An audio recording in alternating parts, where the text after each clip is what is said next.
안녕하세요. 참 좋은 이야기의 박영준입니다. 오늘은 옛날 구리적의 이야기를 들려드리고자 합니다. 올해가 단기 4353년 4월 23일이 되겠습니다. 그래서 옛날에 우리 시골에서는 어머니들이 또는 할머니들이 옛날 얘기를 많이 해 주셨던 그런 기억이 있습니다. 한밤에 가족들이 다 옹기종기 모여서 대청마루에 앉아서 옛날 얘기를 듣기도 하고 했던 그런 시절이 있었죠. 지금 다들 너무 바쁘다 보니까 이렇게 모여가지고 밥 한 끼 같이 먹을 수 있는 시간이 없는 것 같습니다. 그래서 이런 옛날 얘기는 사실은 우리 민족의 뿌리의 얘기, 역사 얘기를 그렇게 말로 다 옛날 얘기처럼 전해져 왔던 그런 내용들인데요. 오늘 그런 내용들, 잊혀졌던 그런 내용들을 조금 더 상세하게 알아보는 그런 시간을 갖고자 합니다. 그래서 우리는 늘상 얘기할 때 반만년의 역사, 유구한 역사를 가진 민족이라고 얘기합니다. 근데 그러한 역사를 배운 적은 없습니다. 이제 신민사학의 한계이기도 한데요. 이제는 그 뿌리의 역사, 2000년에 잃어버린 우리의 역사를 찾아야 될 시기가 온 것 같습니다. 그래서 대륙의 주인공이었고 대륙에서 가장 중심적인 역할을 했던 그러한 동이족의 이야기, 바로 단군 이전의 환웅시대의 이야기가 됐고 될 것입니다. 그래서 그 옛날 상고의 역사라고도 볼 수 있는데 삼국시대 이전에 단군시대가 존재했었습니다. 단군 이전에는 환웅시대가 있었고요. 환웅 이전에는 환국의 환인시대가 존재했었습니다. 단군시대는 47분의 단군 할아버지가 계신 건 이젠 다 아시죠? 근데 아직도 우리가 학교에서 배울 때는 단군은 한 분이고 기자고 위만조선이고 뭐 이런 얘기를 아직도 배우고 있는데 그거는 정말 잘못된 그러한 얘기입니다. 그래서 좀 더 명확하게 이제 사료에 나와 있는 것을 토대로 해서 우리가 찾지 않으면 사실은 학교에서도 가르쳐 주지도 않고 정부에서도 관심도 없는 그런 상황이다 보니까 이제 국민들이 의식을 깨워서 어를 깨워서 우리의 뿌리를 우리의 정체성을 찾는 수밖에 없을 것 같습니다. 그래서 이같이 유튜브에 많은 사람들이 이러한 얘기를 하고 있는 이 시점에서 다시 한번 조금 더 이제 재밌게 그렇게 알아볼 수 있도록 하겠습니다. 사실은 환국, 환인의 시대는 3301년 동안 존재했다고 합니다. 그때 존재했던 환인 할아버지는 7분의 환인이 계셨다고 하는데, 그러다 보니 한 분이 500년, 700년 동안 이렇게 해야 되는 그러한 통치 기간이 존재하기 때문에 사실은 지금의 어떤 숫자 개념 또는 이 일생의 개념으로 따져서는 맞지가 않기 때문에 그 부분에 대해서는 차후에 더 논해야 되고 연구를 해야 될 부분인 것 같습니다. 일각에서는 한 분의 한인이 아니고 한 개의 왕조 국가였다라고도 얘기를 하는 그러한 사람도 있는데 저는 차후에 좀 더 찾아보고 연구를 해야 될 부분이고요. 그리고 그 위에 신시 배달고 환웅은 몇 분이 계셨을까요? 그렇죠. 18분이 계셨습니다. 이 신시 배달국의 대표적인 분이 치우천왕이죠. 치우천왕은 여러분 다 아실 겁니다, 이제는.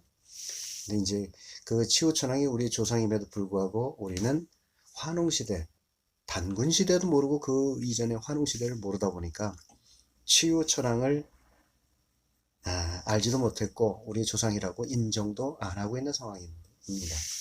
그러다 보니까 중국에서는 자기네 시조 조상이다 해가지고 비근원에 치우천왕을 자기네 조상처럼 그렇게 모시고 있는 것도 사실이고요. 나중에 이제 중국에 여러분들 많이 가시고 그러잖아요. 가시게 되면은 이 치우천왕이 중국의 시조가 아니고 바로 우리의 환웅 할아버지 중에 14번째 치우천왕이 바로 이분이구나, 그런 마음을 좀 되새기면 좋을 것 같습니다. 그 이후에 단군 시대가 존재했었는데요. 오늘은 신시 배달국에 대해서 좀 더 자세히 알아보는 시간을 갖도록 하겠습니다. 네, 그렇죠. 우리 민족은 고조선 이전에 배달국이 있었습니다. 그래서 우리는 배달의 민족, 배달의 민족 뭐 얘기하는 것도 바로 여기에 근거에서 나왔지 않나. 그래서 우리 민족은 그 배달 민족이란 말을 자주 쓰고 있는데요. 이 배달은 밝은 땅을 얘기하기도 합니다. 그래서 양달, 음달 할 때 그 달이 바로 땅을 얘기하기도 하고요. 그래서 밝은 땅의 나라, 밝은 나라. 다시 말해서 깨달은 나라라는 그런 의미가 담겨져 있기도 합니다. 나라의 이름이 의미하듯이 밝은 나라인 배달국은 그 당시에 문명 선진국으로서 홍익인간 이화세기의 이념으로 나라를 다스리고 백성들이 어질고 의로웠다라는 기록이 있습니다. 이 배달국을 다스리는 통치자를 환웅이라고 불렀고 또한 환웅 천황이라고 칭하기도 했습니다. 우리 천황 하면은 떠오르는 게 뭐가 있을까요? 그렇죠. 우리 지금 대한민국의 명산이라는 곳에 보면은 천왕봉이 다 있습니다. 가장 높은 산, 으뜸인산을 천왕봉이라고 그러죠. 그 천왕봉도 마찬가지. 바로 환웅천왕을 칭하는 그런 말에서 지금도 유래해서 이렇게 쓰여지고 있다라고 하는 그러한 설이 있습니다. 이런 배달국을 이은 나라가 바로 단군이 통치하는 고조선으로 단군은 고조선의 통치자를 의미하는 그러한 용어이기도 합니다. 그래서 일대 단군 할아버지는 단군 왕검이죠. 바로 단군은 군장의 역할, 제사장의 역할을 하는 친구고 왕검은 군왕의 역할로 이름을 칭하기도 합니다. 단군은 박달나무 담에 임금군을 써서 밝은 나라 임금이라는 의미죠. 다시 말해서 배달나라 임금이라는 뜻에서 그대로 따서 다른 말로 이렇게 한자화해서 쓰인 게 배달국으로 이어져 온 것이죠. 고조선의 역시 홍익인간 이화세기를 통치 이념으로 하는 밝은 나라로서 당시의 문명 역시 선진국이었기도 합니다. 그래서 대륙의 중심 국가는 바로 동이족이었고 중국은 중화 사상을 토대로 해가지고 자기는 천하 중심이라고 하고 동서남북에 있는 나라들을 전부 오랑캐로 이렇게 칭하고 있습니다. 동쪽에는 이족이 바로 우리 동이를 상징하고 남쪽에는 벌레, 남만, 북쪽, 서융 해가지고 이렇게 짐승이, 벌레니, 개니 뭐 이렇게 칭하기도 합니다. 근데 옛 그 옥편인 설문해자에 보면은 이 동이의 이자는 어진 사람인이라고 하는 그러한 의미로 쓰여져 있습니다. 이걸 중국의 진나라, 한나라 때, 그렇죠? 자기를 중심으로 세우고 나머지는 전부 이족으로 오랑캐로 이렇게 칭해서 지금까지 이렇게 우리 스스로도 그렇게 비하하는 그런 용어를 아직도 쓰고 있다는 거죠. 그런 부분은 우리가 바꿔야 될 부분인 것 같습니다. 네, 우리가 알지를 못하기 때문에 뭐를 바꿔야 될지도 생각을 못하고 있는데 이런 시간을 통해 가지고 하나하나 좀 돌아보는 시간을 갖고 또 공부를 해서 이것을 우리 스스로 바꿔가는 그러한 어른의 의식을 키워야 될 것 같습니다. 그래서 기원서화에 의하면 고조선에는 47분의 단군이 있었다. 이때 단군 왕검이 우리가 잘 알고 있는 그렇죠. 단군 왕검이죠. 고조선은 2096년 동안 존재했었던 그러한 민족이기도 하고요. 반만년의 역사를 봤을 때 지금은 2020년이죠. 이 2000년이 넘는 그런 장관 역사가 삭제되고 우리는 배운 적이 없는 그런 상황이죠. 이제 뿌리의 역사를 우리가 배워야 할 때가 됐습니다. 그 뿌리를 올바로 찾았을 때 우리는 진정한 우리의 국학을 배우고 알 수 있는 거죠. 지금 우리가 배우고 있는 역사는 우리 고유의 국사가 아니고 한국화된 한국사를 배우고 있죠. 진정한 국학이고 국사는 바로 이 뿌리에 담겨져 있고 배우지 못하고 있는 게 지금의 현실이기도 합니다. 이런 중요한 역사를 교과서에는 단 한 명의 내용으로 이렇게 끝나다 보니까 단군은 신하고 어머니는 곰이고 100일 동안 기도해서 사람 됐다. 쑥과 마늘 먹고 사람 됐다. 뭐 이런 얘기가 비화식으로 우리는 신화로 이렇게 칭해서 알고 있는데 사실은 신격화하고 뭔가 우상화시키기 위한 그러한 모습의 건국 신화였고 이 뿌리의 역사에 대해서 나와 있는 것을 우리가 좀 더 상세하게 알 필요가 있겠습니다. 그래서 우리 민족은 하늘의 자손이다 라고 하는 천손사상을 가지고 있었습니다. 그래서 우리나라의 생일날이 언제죠? 10월 3일 개천절이죠. 다른 나라는 나라를 세웠다 해서 개국절이 생일날이죠. 우리나라는 나라를 세웠는데 개국이 아니고 개천절입니다. 바로 이런 천손사상, 깨달음의 사상을 가지고 있기 때문에 그렇습니다. 그렇죠. 이 사상은 고구려에까지 전승이 되어집니다. 이 사상이 후대의 진화에 의해서 진화 통치자를 천자라고 하고 황제라고 하면서 이 민족들은 전부 지방 정권으로 왕으로 그렇게 전락시키게 됩니다. 우리 민족이 사용했던 천자의 개념이 고조선 멸망 이후에는 점점 분열되고 힘이 약해짐에 따라서 그 자리를 상실하고 진화가 차지하게 되죠. 지금도 동북공정을 통해서 중국은 역사 침탈 작업을 펼치고 있습니다. 고구려까지, 고구려 이전의 역사는 전부 자기들의 역사라고 그렇게 하고 있죠.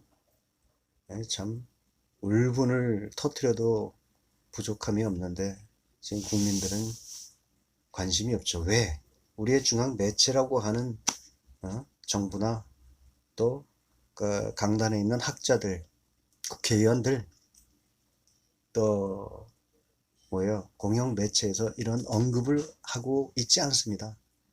근대조선 500년 동안 중국의 4대 하던 그 모습이 어떻게 보면 지금까지도 그 모습이 비춰지고 있는 것이 아닌가라고 생각이 됩니다. 우리는 뭉칠 수가 있습니다. 그러나 뭉치려고 하면 바른 중심, 뿌리의 이러한 철학을, 우리의 사상을, 우리의 역사를 제대로 알아야 우리는 뭉칠 수가 있습니다. 그러나 이런 천손 사상의 맥을 이은 고구려가 아직도 강한 힘을 가지고 있을 때는 한나라에서는 꼼짝도 못했습니다. 수나라 100만, 113만 명 전투 요원만 113만입니다. 이 쳐들어왔을 때 을지문덕 장군에 의해서 완전히 고구려에서 초토화되고 나라가 멸망했잖아요. 한나라도 마찬가지였습니다. 경계선문 때 한나라에 30만 대군이 쳐들어왔지만 결국 고구려에 의해서 양만추는 눈에 화살을 맞고 퇴각할 수밖에 없었던 그런 사례가 있었죠. 바로 안시성의, 영화에서도 나왔지만 안시성의 그 전투에서도 우리가 볼 수가 있었습니다. 그랬던 고구려가 왜 불과 몇 시간 만에 이렇게 멸망할 수밖에 없었냐? 우린 힘이 없어서 멸망한 게 아니고 내분에 의해서 멸망을 하게 됐습니다. 고구려에도 그랬고 백제 때도 그랬고 고려도 조선도 우리는 분열로 인해서 외침을 당했고 나라가 망할 수밖에 없었던 그러한 시대적인 그런 역사의 교훈이 있습니다. 이제 우리는 우리의 중심 철학을 찾아서 똘똘 뭉쳐서 대한민국이 우리 천손 사상을 가지고 홍익의 정신으로 우리 정신 문명 시대를 주도하는 그러한 중심국가가 되어야겠습니다. 그러려면 우리는 뿌리를 알아야 됩니다. 그러나 이 천손 사상의 맥을 이은 고구려가 말씀드렸죠. 진화를 통일한 왕조는 중국 대륙을 차지했었던 그런 진화의 왕조들은 어김없이 요하를 넘어서 고구려를 침범하게 됩니다. 한 번도 진 적이 없는 그러한 사례가 있었듯이 우리는 이와 같은 힘과 기계와 이러한 청신, 이런 철학을 이제 계승해서 하나 되는 그런 대한민국을 만들어 갑시다. 감사합니다.